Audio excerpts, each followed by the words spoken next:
C'est pour séduire les vieux pleins de thunes. Benoît Dubois revient sur une opération insolite. L'ancien candidat de Secret Story, qui est d'ailleurs l'un des rares à être passé à la postérité et avoir fait son trou dans le paysage audiovisuel français, est aussi habitué aux plateaux télé qu'aux opérations de chirurgie esthétique. Le chroniqueur, ancien acolyte de Thomas Vitiello, avec qui il faisait Moveillis sur Énergie 12, s'est confié sur sa dernière opération en date, et pas des moindres.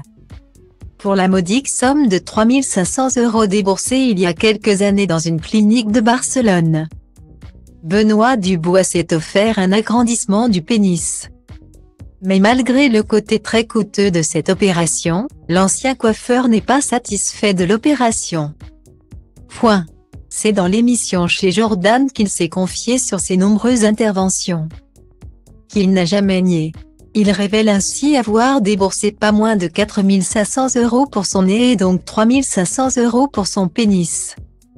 Mais cette dernière opération ne s'est pas montrée à la hauteur de ses espérances.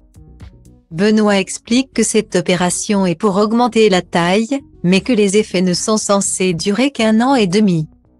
Il ajoute que par conséquent, il déconseille fortement cette opération très chère qu'il qualifie même de ridicule et pas vraiment intéressante sur la durée. Pour se justifier, le chroniqueur explique qu'à l'époque de cette opération il n'avait que 22 ans. Pas mal d'argent et que le fait que l'opération se déroule à Barcelone l'enchantait. Pour rappel, cette opération se nomme pénoplastie et fonctionne sur le même principe que l'opération du fameux Brésilien butt lift, qui consiste à prélever de la graisse sur un endroit du corps pour la réinjecter à un autre endroit choisi.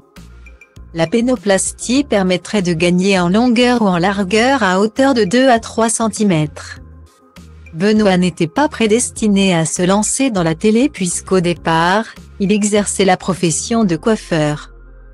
Mais sa vie bascule lorsqu'il passe en 2010 l'audition de Secret Story, émission qui cartonnait à l'époque avec comme secret Je suis un travesti.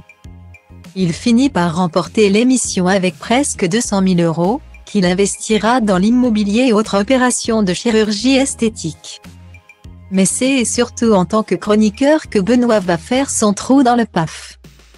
À partir d'octobre 2011, il rejoint l'équipe du MAC pour commenter des programmes de télé-réalité aux côtés de Mathieu Delormeau.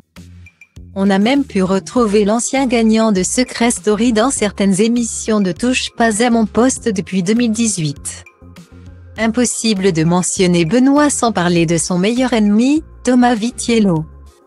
Bien qu'ils aient partagé l'écran de nombreuses fois, notamment avec leur personnage de Brigitte et Josiane, les anciens amis sont devenus rivaux et se clashent régulièrement par interviews interposées. Stau degeaba, frate, sunt mulți, dar văd și alții care luptă încercând să mute mulți. Oameni care au ceva de spus, oameni care vor să ajungă tot mai sus. Ai mei, ai mei, ai mei.